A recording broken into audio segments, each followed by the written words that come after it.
The difference between functional medicine and functional neurology, I guess, is more similar than it is different because both are looking at the underlying mechanism of why someone will have a specific symptom or specific condition, right? We're looking at the root causes. It's a non-linear type of thinking, but it's still very base and grounded in science and anatomy and physiology. This is Doctor Talks.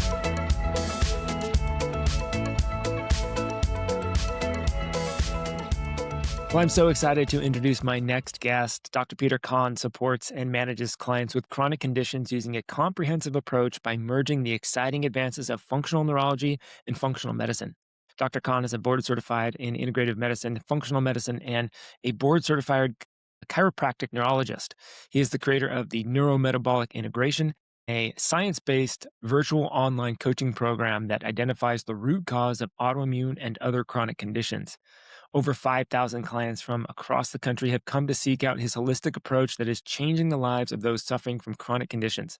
Born in Taiwan and immigrated to America at the age of 13, Dr. Kahn has a deep appreciation of Eastern wisdom and Western advances in natural health care. He believes in the God-given ability of the body to heal and regulate itself.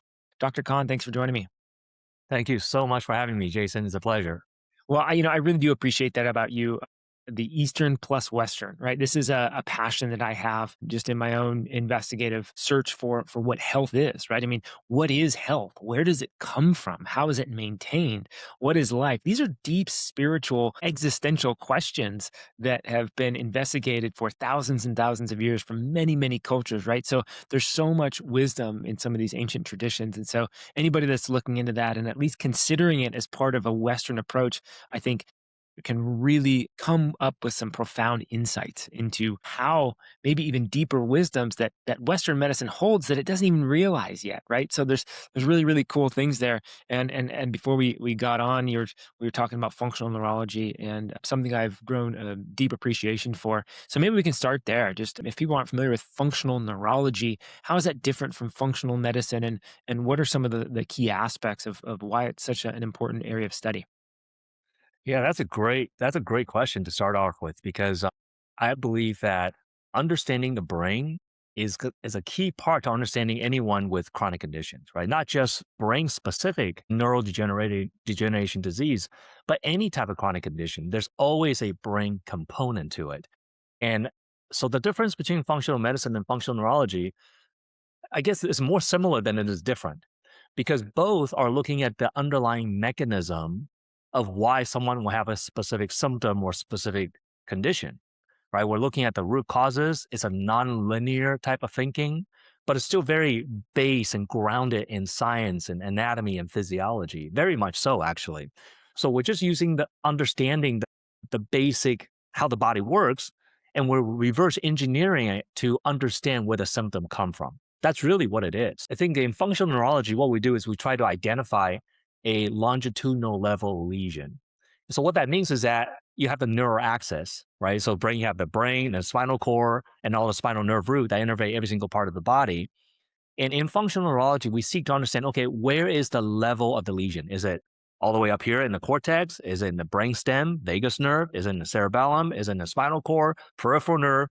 So we try to understand where is the actual problem, and then we will apply specific therapies.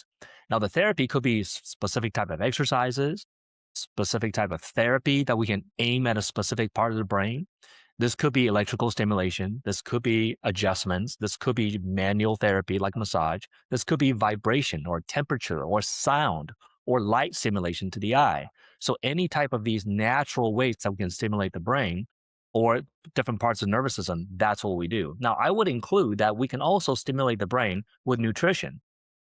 For example, if you have neurotransmitter deficiency, and you have low dopamine and dopaminergic neurons don't fire as well because you're lacking the precursor to form neurotransmitters, then taking nutritional supplement that give you the precursor so you can make more dopamine can have a increased frequency of firing of that neuron. That neuron will have more fuel to be able to make neurotransmitter, therefore it will help it fire better. So there's different ways that we can go about stimulating the brain. So understanding the brain and applying in a functional model, I believe really helps me personally, and I believe will help all practitioners to apply functional medicine better because you have that brain component that you can actually further explore where you may not have gotten, or plateau or not gotten anywhere with a particular patient.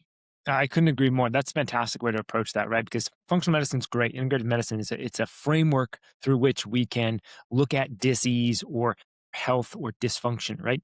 And so when you have a functional neurology background, you understand how the brain, the nervous system is functioning and how it interrelates to all the other systems in the body, right? That is the key component. And so with that sort of foundational understanding of probably the most foundational system in the body, then we can start to understand these things like gut dysfunctions and chronic pain and sleep disturbances and hormone imbalances and all these other things, right? And so I know that's one of, I'm sort of tapping into one of your big areas of focus, which is sort of this access between the brain, the gut, and the immune system, right? And sort of you've kind of coined this sort of big idea or big sort of acronym, right? The brain, immune, gut, and it's beautiful. I'm curious, what is it about those three systems that you find are so synergistic in terms of the dysfunction and the function and the harmony? How are those systems related sort of on a big picture level? Yeah, and I actually I don't want to say stumbled onto it. It's really just a lot of years of practice, at a very high level, and it's just paying attention, right? Because it's very easy in practice to just do the same thing over and over again. Oh, everybody leaky gut, just take this, and then whether people got better or not, and sometimes a practitioner can blame it on something else. Well, they didn't follow the protocol, or they have candida, or they just old. But if you really pay attention, what I found, how I stumbled onto this big idea is that I see when people come in with Lyme disease, or they're coming with mold issues, or they're coming with fibromyalgia, or they're coming with Hashimoto's, right? All these conditions. And every time when I take an inventory, an assessment of what they're struggling with, invariably, all these people with different conditions all come with three sets of problems: brain symptoms, immune symptom, and then gut symptoms, like almost without fail. If you have fibromyalgia, I'm seeing people with brain symptoms like brain fog and fatigue, and they have immune system problem like inflammation, and they have gut issues like gas, bloating, constipation. When I see somebody with Hashimoto, same set of problems. When I see people with Lyme disease, similar set of problems. Certainly there's some differences, but I sort of see this common denominator of brain, immune, gut symptoms. Doesn't matter what the diagnosis is, which is another reason why I started investigating it more because that helps simplify the clinical process. Because if you're chasing diagnosis, you'll never get there because a diagnosis doesn't tell you what's causing the diagnosis.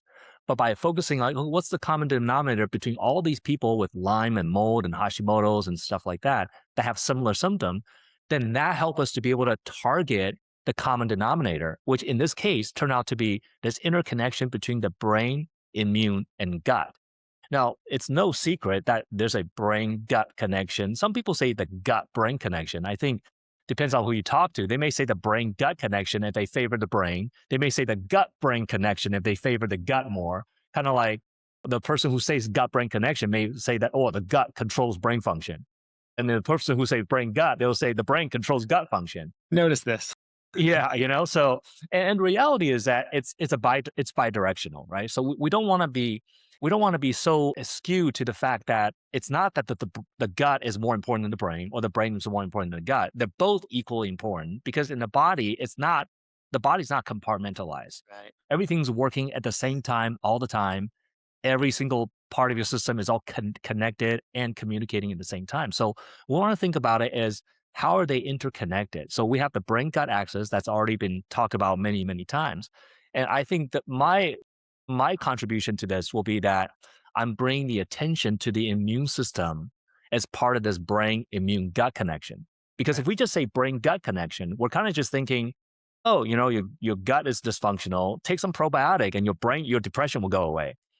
Well, it's not that simple, right? Certainly there's research in that field that shows that, yeah, your microbiome's not working right. It can definitely impact the brain in a way that can cause brain inflammation that can lead to depression, anxiety, and so forth. And some studies have shown that improving the gut microbiome can improve those mood disorders, but not in every single person, right? We can't say every single person with depression that take a probiotic, the depression is gone.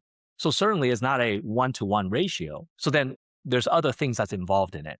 So again, the point of bringing in the brain immune gut is not just get stuck on, which is fix my gut and everything in the brain will get better.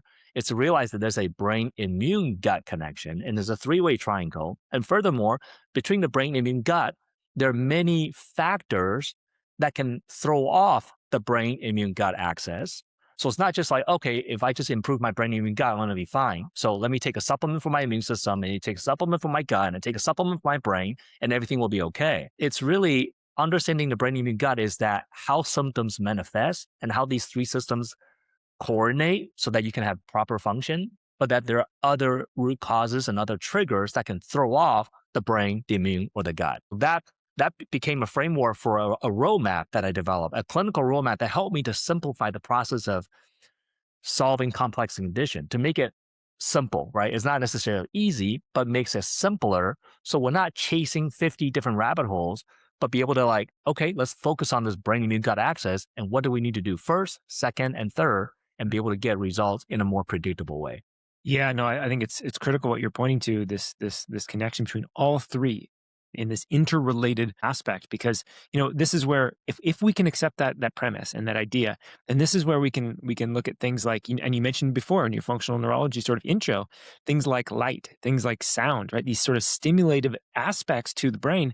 Well, if we can conceptualize that the brain is connected to the immune system in the gut, now I can understand that sound, that light can actually impact my immune system, can actually impact my gut. And that's a fascinating thing to try to work out, because we may not know all the exact mechanisms, or perhaps some people do. But this is where I think it becomes really profound when you create this triangle of interconnectedness between these three systems. Now we're starting to recognize, oh, it's not just what I eat that impacts my gut, right? It's not just the probiotics. It's not just the maybe fasting or what things that I do to directly try to impact the gut system, but it's all these other things too, right? It's the exercise, it's the sleep, it's the emotional turmoil or stress, or perhaps childhood trauma that's affecting things, right? Like there's so many things that start to work into this triangle. And now I can understand that it helps bring me into a framework whereby all these other things can start to make a big impact on all these three systems, right? Absolutely. And you think you brought up a really good point, Jason, that, it's speaking of light and sound, how that impact the brain. Okay. So people may be asking, okay, so light and sound, your brain process light and sound. How does that throw off my immune system or my gut? Well, let me give you an example, if I may, because this will help people to see that connection. So light and sound, when it enters your brain, right? Light perceived by your eye and then sound perceived by your auditory nerve, go through to a part of your brain that's called a mesencephalon. That's a part of your midbrain. The midbrain is on the very top of your brain stem, and that's the very top of your autonomic nervous system control center. Okay, so autonomic nervous system is a part of the nervous system that controls everything on autopilot, including your heart rate, your sweating response, fight or flight response, parasympathetic nervous system function, digestion. So that mesencephalon, which is a midbrain, has an area in there called a superior colliculus and inferior colliculus. And this is where the light and sound information ultimately, after filter through the optic nerve and auditory nerve, filters through those area in the mesencephalon. So why am I telling you this? Well, mesencephalon is the starting point where that nerve signal for sympathetic response comes from. So your fight and flight response comes from the mesencephalon.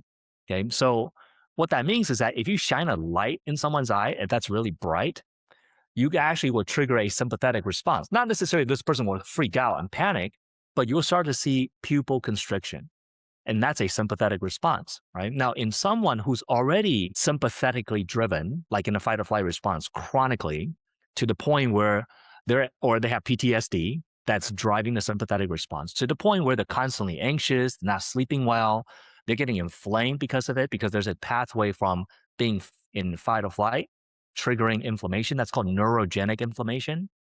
So when you're already stressed and fragile and inflamed and in fight or flight, and you shine a bright light into someone's eye, you might actually just overwhelm that area that's already on fight or flight, and you shine extra light input, which triggers more fight or flight. Now they just get pushed into panic mode, or they crash, or they start feeling terrible. In fact, people with migraines, many times oh yeah, bright light, loud sound, noises. When I have migraine, I have to go in a dark room, shut all the lights off and right. And a Right. lot of people experience it, even if they don't have migraine, if they have chronic condition, many people will say, yeah, bright lights and loud noises bother me. It makes my fatigue worse or brain fog worse. So that's the connection between the brainstem and light and sound input that can potentially potentiate a sympathetic fight or flight response that can actually make their immune system more activated, which makes them more inflamed. So there's your brain immune connection. And when you get into more fight or flight response, then you're decreasing the parasympathetic function, which decreases vagus nerve function. So now your digestion is compromised. So that's your brain gut connection. So you have this brain immune gut connection that can be triggered in someone that get exposed to too much light and sound if they're already overly activated in that part of the neural axis. So this is where identifying a problem in that specific region can give us clues and even how to help that person. Maybe we can block out some light, have them wear red glasses or block out some sound, put earplugs when they go to store when it's very loud and so forth. So those are things that we can do to help that person get better.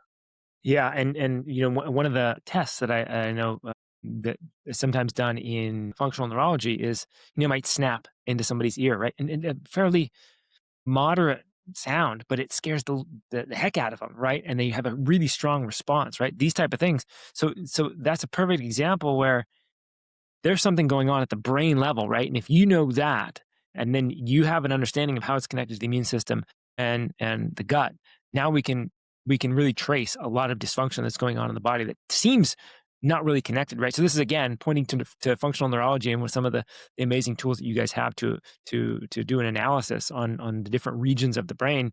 And another thing you thought of that I thought of as you were mentioning that is that we're all familiar with is sort of this pre-cephalic phase of digestion, right? So even smells, right? Like if somebody's cooking an amazing meal and we smell that, well, all of a sudden, if things are working properly, we start to salivate, right? That digestive function starts to increase, right? So I guess I'm just continuing to point to this idea that there's so much interrelated aspect to these things that you're talking about and why it's so important to focus on all three, right? And not just one, which is a very common thing, when it comes to autoimmune dysfunction, right? Or any inflammatory, hyperinflammatory conditions. There tends to be this look at Th1 dominance, Th2, and really hyper focus on the immune system. We can kind of lose sight of the fact that, maybe there's some brain dysfunction going on. Maybe there's really, maybe the gut is driving this thing, or maybe it's all three, right? So maybe you can talk to me about some of the kind of autoimmune conditions, since this is a fairly rampant issue that we're seeing now, whether it be, directly autoimmune or perhaps even food sensitivities and some of these things that we're seeing on that side. How does the brain come into play as well as the gut? And how do we think about that from a resolution perspective? That's a great question. And I think I'm going to start with what is kind of maybe intuitive for most people who's heard of the brain gut connection. And is that if your brain start to lose its frequency of firing, when I say frequency of firing, meaning that your neurons, your brain cell fire in a specific frequency, right? They fire on and off like this. And that's why when you do EEG, you have the alpha wave, you have the delta wave. These waves are how fast is your brain kind of beating like this, right? Right. So a delta wave when you're sleeping is beating slower, like at 5 hertz, or an alpha wave, you're about 10 to 15 hertz, where it's beating about 10 to 15 times per second. So your brain has this frequency of firing, and that drives the brain function.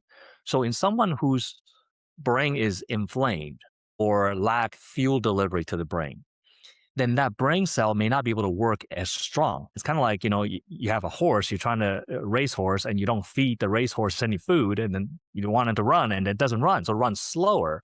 So when you have slower frequency of firing, not only does you experience it mentally, such as brain fog, difficulty retrieving words, you may have a short concentration problem or focus issues, you may have short-term memory loss, you would have neurological symptoms. But downstream, what happens is your brain drives this neural axis downstream, like through the vagus nerve, through the parasympathetics, through the spinal cord. So if your cortex, your brain's not firing, then everything down below will be slower as well. So this can result in decreased vagus nerve function, decreased parasympathetic, and much of brain function, by the way, is to inhibit sympathetic. Much of what your brain does is inhibit the monkey mind, right? At Puts the brakes default, on things, right? yeah, exactly. It's to put a brake on because by default, we have monkey mind. By default, we're sympathetic. By default, we have the lizard brain, the primitive brain that's always driving us to be aware of predators and look for food and so forth. So much of the brain's function is to put the brake on things so we can stay calm, right? That's the expression, the ultimate expression of a highly functioning and actualized human is one who's, like a Zen master that's meditating. And then someone that's meditating is not monkey mind, like fidgeting and moving all around. So the brain's function is to inhibit and calm us down. But if we lose that brake pedal, then things downstream, some function will slow down, right? Some function that requires activation, like parasympathetic and vagus nerve, will slow down, and other function that need to be inhibited, like blood pressure and a sympathetic response, will not be put on the brake pedal, therefore overexpress. So we can start to have this downstream effect, and this is really important because if you have brain symptoms, you have to start to realize that that's going to have effects downstream. You can't just say, "Well, I just have depression." Well, if you have depression or brain fog, that automatically means that you have some problem within your brain, meaning you're not either you're not getting fuel or nutrient to your brain to make certain substrates or neurotransmitter, or your brain's inflamed, therefore it can't carry out its function. So you have to think like that. And then downstream, what other effects it may have. And the effect is really far reaching. So coming back to autoimmune, I set the stage here. So how does that impact autoimmune? Well, if you have decreased brain function, you may have decreased vagus nerve function. It's very well known that it does that. It's not just vagus nerve, it's just overall parasympathetic function. A lot of people have heard of vagus nerve, but maybe just give us an idea of what the vagus nerve does for those who aren't familiar.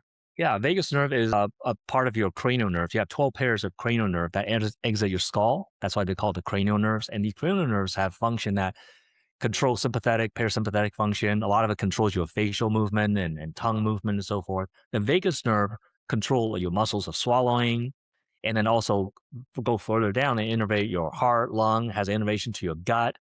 And so it's really one of the things that drives your gastric function, your digestive function, as far as motility and secretions of enzyme and stomach acid and bile flow and so forth. So when you have decreased brain function, everything downstream is going to be compromised. So then the vagus nerve gets compromised. So it's not firing at the same frequency of firing. So it slows down. So therefore the function that innervates slows down too, which will be motility. So people will experience constipation, decreased secretion of digestive enzymes. So then you don't digest food as well.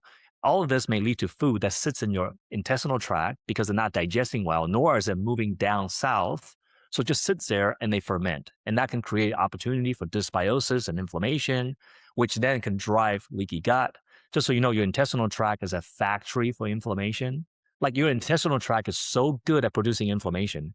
All it needs is an excuse, right? Mhm. And the excuse will be being dysbiotic. You have too much bad bacteria, not enough good bacteria.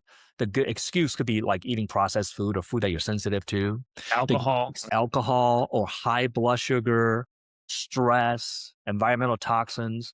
So it just needs a reason for it to turn on the factory to make inflammation. So your gut is an inflammation factory. And once that turn on that inflammation factory, you develop intestinal permeability or leaky gut. You also drive this inflammatory response in the body that ultimately leads to the increased production potentially of antibodies. And if you have a lot of antibodies, which is these immune protein that targeting specific pathogens, but when you have a lot of antibody production, sometimes these antibody can target your own tissue.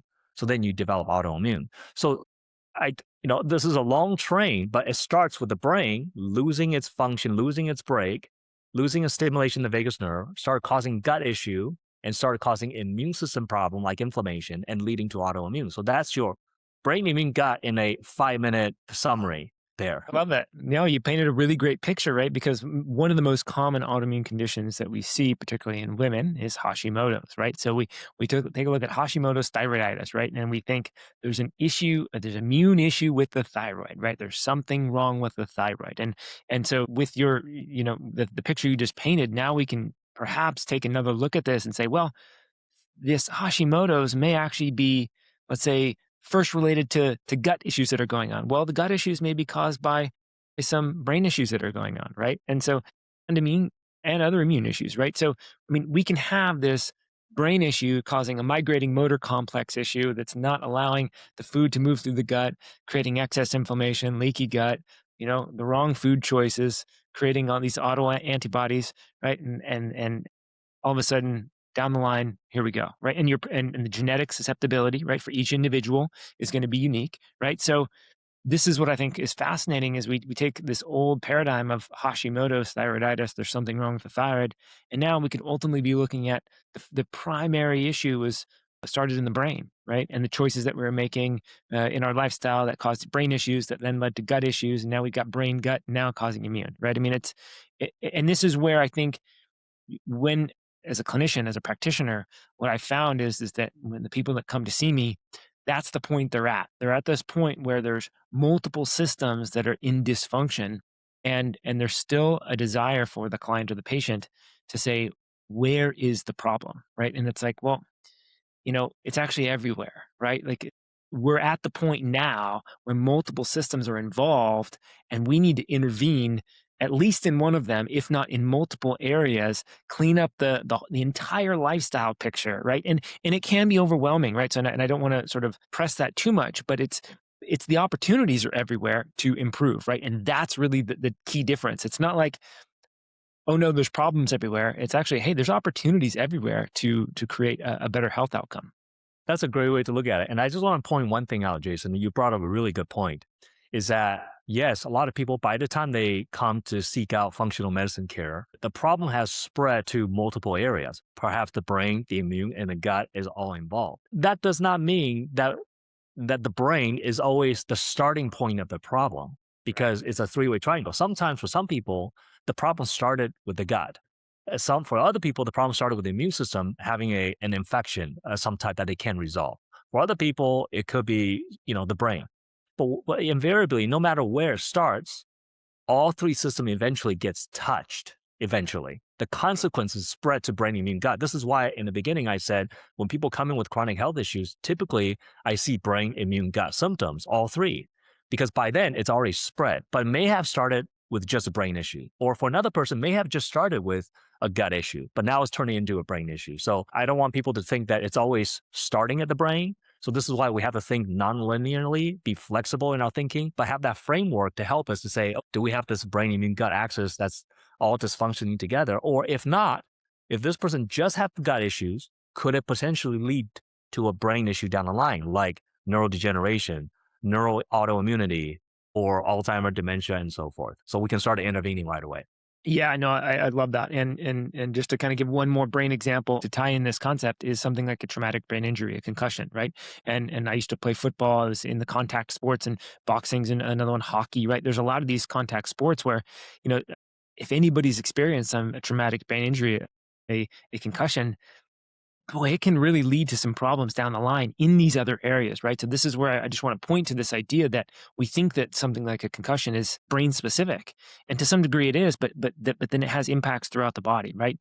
And again, to take the other side of what you were just mentioning, these sort of acute assaults on the gut, right? We may have some acute infection that we acquired, right? Or we may take a pretty significant round of antibiotics, or we may be on birth control for a long period of time, right? And that's causing a specific assault on the GI system. And then what are the downstream effects of when something starts to assault the GI system? You mentioned leaky gut and the effects on the immune system, but how does that specifically relate to maybe causing or potentiating brain issues down the line? Yeah, absolutely. If you have gut inflammation, let's just say leaky gut, for example, and what's going to happen is you're going to create this double whammy of malabsorption and inflammation. Okay. And again, the gut is an inflammation factory, is really good at making inflammation. These are cytokines, and you can trigger neutrophils and macrophages to go fight the bad guys. So inflammation is not bad, by the way. Inflammation is your body's attempt to clear out some pathogen, right, to protect you. But if that process is being triggered excessively and it doesn't calm down readily, then you're going to have too much of that action going on, which can start to damage your own tissue. Now you're going to have tissue debris, and now you have more things to mop up, which triggers more inflammation, because inflammation is also the same process that's used to mop up cellular debris from damage. So that's all the immune system's job, and it can start in the gut. And leaky gut is one of those things that can promote this inflammatory response. And then once you promote the inflammatory response, then what happens, you can actually create blood-brain barrier breach, because we know that the small intestinal tight junction protein, the cytoarchitecture of the small intestinal tight junction, it's the same as the blood-brain barrier, which are the blood vessels that supply blood to the brain. those endothelial cells, the blood vessel lining, have the same cytoarchitecture as the gut lining. They have zonulin, they have actin, they have claudins and occludins, these protein that kind of hold the cells together. So when you have antibody, by the way, when you have leaky gut, how do we even measure leaky gut? Well, we measure it by measuring antibody against these proteins in your small intestinal lining. And because the similarity between the cytoarchitecture of these proteins that are found in the small intestinal lining and the blood-brain barrier, when you have antibody against, say, zonulin in the small intestine, that same antibody can attack the zonulin that's in your blood-brain barrier. So then this is why when we have leaky gut or gut inflammation, not always, but there's a pathway for getting brain inflammation as well. Okay, so it's important to know that not every single person with leaky gut is going to have leaky brain, but there's a pathway that leads to it, and it can happen. So it all depends on individuals, how aggressive they are at doing the lifestyle things, what are their pre-existing health conditions. If you're already diabetic, you're already inflamed, you already have high blood pressure, then you're the person that's going to do worse when you have leaky gut or have a concussion and things like that, to suffer more consequences of that.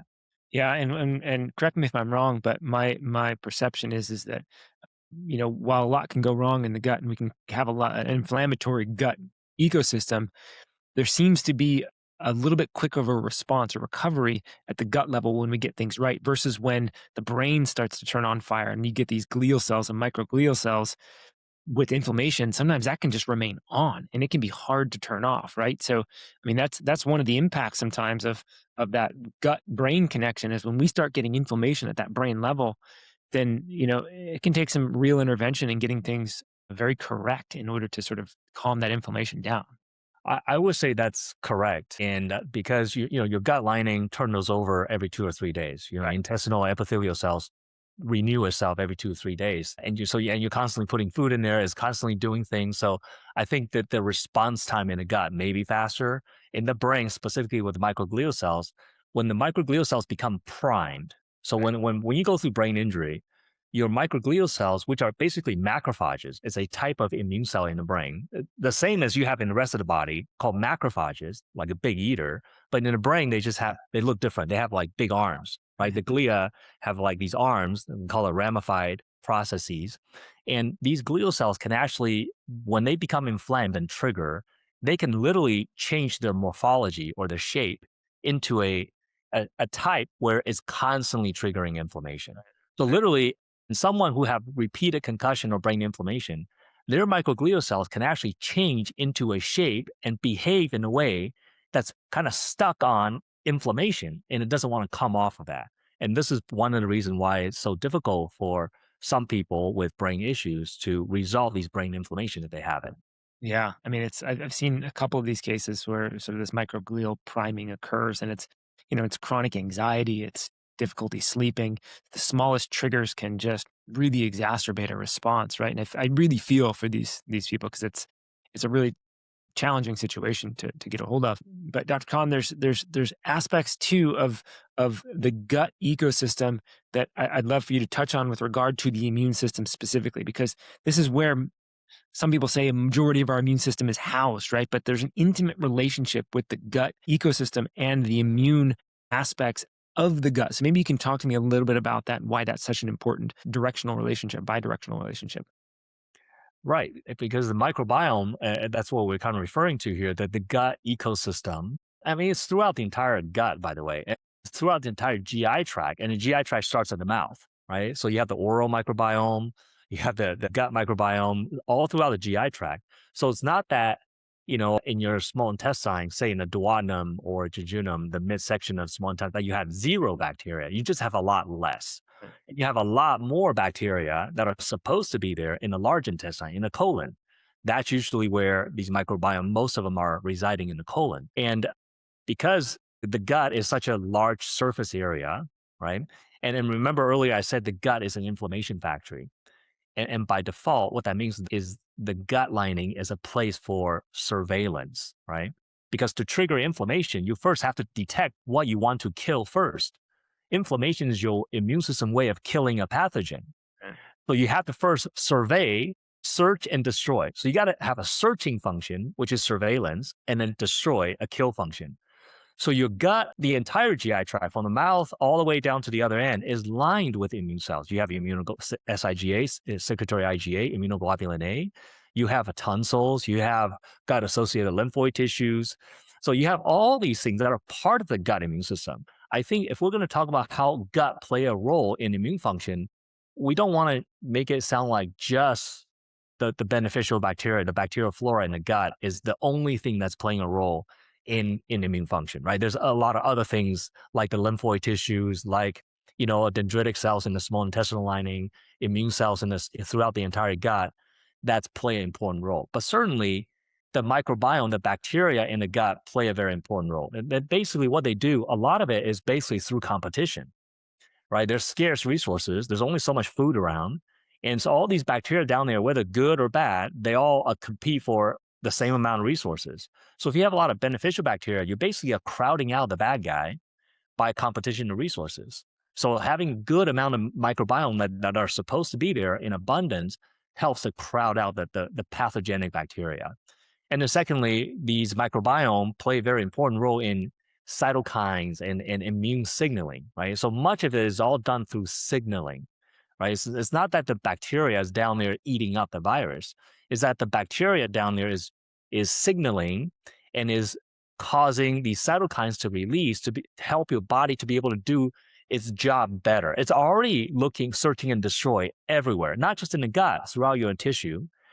But when you have cytokines, it make that communication more efficient. However, the cytokines can also go the other way. It can become too efficient, and now you're triggering too much of an inflammatory response. So I like to kind of liken the gut microbiome to what you want is balance, right? People tend to think like, oh, if microbiome is low, so more is better, right?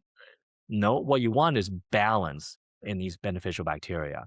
So it's not like just shoving like unlimited amount of probiotic is going to solve the problem, right? Because there are over 1,000 species, and there's many more that's being discovered all the time. And there's not a probiotic that you take that has like all these different 1,000 species. Now, if you do fecal transplant, potentially, but remember, everybody's microbiome is a unique fingerprint, so that you can get somebody else's, fecal matter, their microbiome implanted into you, but that's their fingerprint. That's not your fingerprint, right? Kind of like organ rejection. Potentially, it may not work for you. So this is why fecal transplant doesn't work across the board for everyone. Where it works, it's like, wow, miraculous. How does that work?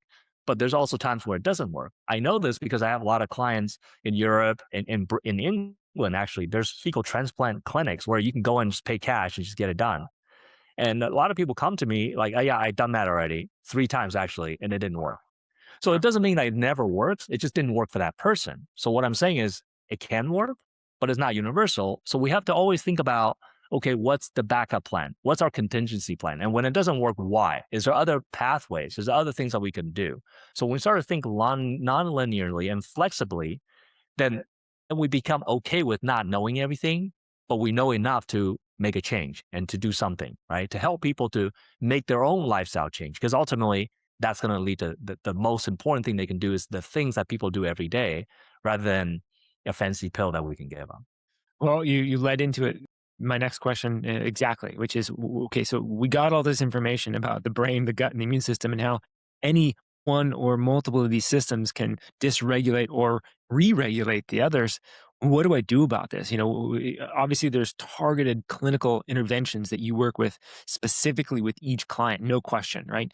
But how do I think about this either from a lifestyle perspective? What are some things that I can do to help create more balanced function and harmony in these systems? And then if I've got some maybe known dysfunctions, whether it's brain, gut, or immune or otherwise, what are some tests or how can I go about investigating this deeper? Sure, yeah. And I think it's important to say, Jason, that the lifestyle things or whatever intervention you choose to do, a supplement or take on a specific diet, before you do it, you want to first identify what is the actual problem, right? Yeah. Because just doing something without even knowing what your problem is not helpful. A lot of people is like, well, I'm going to just do low FODMAP and do a SIBO diet. Why? Because I think I have SIBO. Do you really? Are you sure? Right? Let's find out, right? Because a lot of people just suppose they have some problem and they're taking the supplement, doing some kind of intervention without actually knowing whether that's actually their problem. So they're doing things because it sounds like it's their problem, but it's not. And this is the reason I bring up the brain immune gut axis, because the symptoms can sound very similar, right? It can overlap.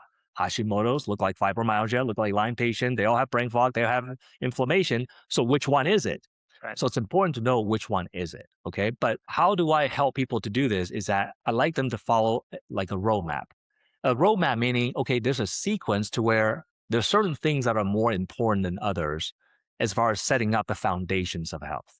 Because if you do things out of sequence, then you may not get there. Kind of like the password to your phone. If the password to your phone is 1 2 1 2 3 4, you type in 4 3 2 1. Well, heck, it's the same numbers. It's the same number of numbers. It's just in opposite order. And Right. guess what? Your phone doesn't unlock. In your body, it kind of works that way. Okay, so a perfect example will be this. One of the first steps on the roadmap that I look at to kind of identify where do we start, right? A lot of time people with chronic condition with brain immune gut, I have brain immune gut. Where do I start? Do I take a brain supplement? Do I take an immune supplement? Do I take a gut supplement? The first place you start is actually looking at fuel delivery. Mm. Okay, fuel delivery means your ability to deliver fuel to your working tissues. Because if you can't deliver fuel, you can't produce mitochondria, you can't produce ATP, you can't carry out the processes that'll help you to make new tissue, to detox, to transport. Nothing works. So a lot of people are skipping this step and they go straight into, I must have mercury issue because I have mercury amalgam. So I got to do a metal detox. Well, maybe you do, maybe you don't. Because if you have fuel delivery issues, you do a detox. This is how you set somebody up to feel crappy and then potentially make them worse, especially with a brain problem. If you make a brain problem worse, you're risking losing brain cells. And brain cells are post-mitotic. They don't go through mitosis. They don't divide and make new brain cells. So if you lose brain cells at a faster clip than aging, then you're advancing that neurodegeneration. So we want to protect brain cells at all costs. And doing aggressive detox without setting out the foundations of the body is basically asking for, speeding up inflammation, which can potentially be in the brain or in other places of the body. Totally. Now, as far as fuel delivery, let me just say this real quick. What I mean by fuel delivery is number one, oxygen, and number two, blood glucose. That's what I mean by fuel delivery. Yeah. Really, I would include digestion in that one, because if you can't digest your food, you can't deliver nutrient or fuel to your body either. Oxygen and glucose is the most important thing. In fact, in functional neurology, module number 1, when I went to functional neurology school, first thing they teach you is like, hey, neurons, for them to survive, requires 2 things, fuel and activation. And I add the third thing, no inflammation. So Right. Fuel is oxygen and glucose. Activation means you got to use your brain. Your brain has to be constantly be firing. And the way you fire the brain is not just by thinking, but it's all by movement. When you move, you're firing your brain, proprioception, right? So fuel and activation is the first thing we learn in functional neurology. So that's just how important it is, right? But a lot of time in functional neurology in the past, the fuel was kind of not really looked at because they didn't really work with nutrition. It was accepted that optimal delivery was happening, right? Is right, but we can't assume that. Yeah. Because if someone was anemic, Yeah. they're going to have low oxygen. We got to fix that, or the functional neurology rehab, the exercise we do to rehab the specific part of brain will not work because the brain cell's too tired and doesn't have fuel to be able to heal, right? So oxygen is important. So we look at anemia, we'll look at blood pressure issues, we'll look at circulatory problems as a proxy to indicate whether there's an oxygen issue. And obviously blood glucose is pretty obvious. We'll look at blood sugar stability, whether you have hypoglycemia or insulin resistance. They're both bad because they both are going to impact your delivery of fuel to not just your brain, but every single cell in your body. So those are the things that I look at first. Well, this is really interesting because, I think blood glucose it's in common awareness right now, right? We've got the continuous glucose monitors, which are cool. We've got finger sticks. We can actually test our blood glucose fairly readily as a consumer population. And yet, I think not only in the consumer population, in the general public, but also even in the practitioner doctor world, I find that there's still an underappreciation for blood glucose and the importance of maintaining good blood glucose and not having it go all over the place.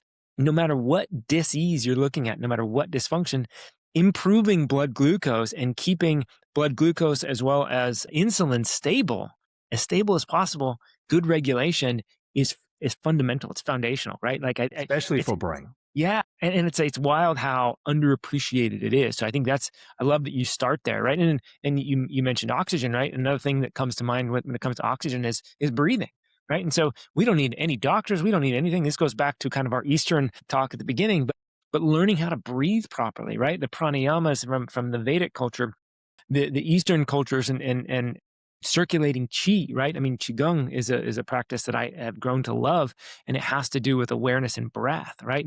And this is fundamental to all those traditional arts. So learning to breathe and incorporating some kind of breathing practice can be really, really helpful for these things, right?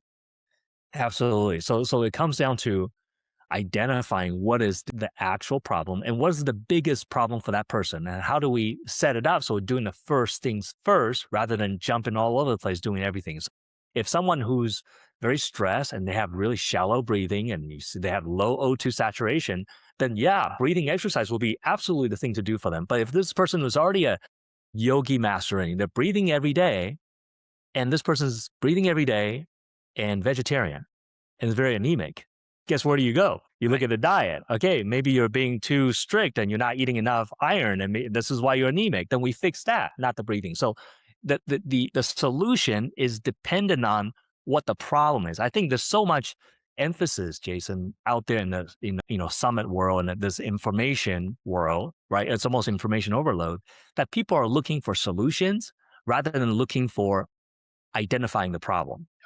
And what I really encourage our learners, people who are in our program, to do is to learn how to identify the problem first before you even take on any solution.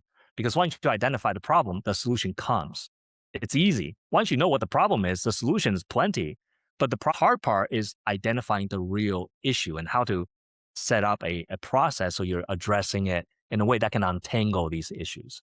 I love it. And you're really teaching people how to think like an integrative functional practitioner, right? Like that's really what you're teaching them, because even with something like SIBO, right? Like when I learned that there was like 6 different causes of SIBO, one being stemming from brain issues and perhaps a migrating motor complex, creating the environment for which SIBO can manifest. Well, then all the SIBO treatments aren't going to resolve until I get that migrating motor complex and potentially the brain issue that's causing it resolved, right? So again, that only came through functional integrative training to be able to understand that there's all these mechanisms. And so going about it in a precise way and developing a proper roadmap, I agree, is fundamental and it's critical. And even for those practitioners out there who maybe haven't been trained in this way, your roadmap is a fantastic way to go about something like this. So Dr. Khan, where can people find more of your work? I know you've got some master classes, you've got a lot of great things out there and trainings. How can they find them? Yeah, thank you for giving me a chance to share. Yes, we have a brain immune gut masterclass. And this masterclass is where I give people like the 30,000 feet view of what we've been discussing, but in a little bit more detail. So that's a great primer on understanding brain immune gut and how different parts of the roadmap that I use to help to heal that. And I also have a pretty well stocked YouTube channel. So people can just search on YouTube, Dr. Peter Khan, bald-headed Chinese guy will pop up, pretty easy to narrow. So there's a lot of great videos there. That's a free resource for people. Our Facebook page is also pretty cool too. So find me on Facebook as well. Connect with me on social media. Well, I will say, yeah, your YouTube channel is fantastic. I've taken a look at some of your videos, and you do get into some great detail. A very good educational resource for anybody out there, whether they're a practitioner or just in the general public looking to improve their health. So, Dr. Khan, thank you so much for coming on and sharing with us your wisdom and your amazing insights into the brain immune gut axis. Thank you so much for having me, Jason. Thank you for tuning in to Doctor Talks. We hope today's episode has enlightened and inspired you on your path to optimal health. Each day is a new opportunity to make choices that empower your well-being. For more insights and strategies, subscribe to our podcast and visit our website, www.drtalks.com. Stay connected, stay healthy, and join us next time on Doctor Talks. Real talks from real doctors on the issues that matter to you most.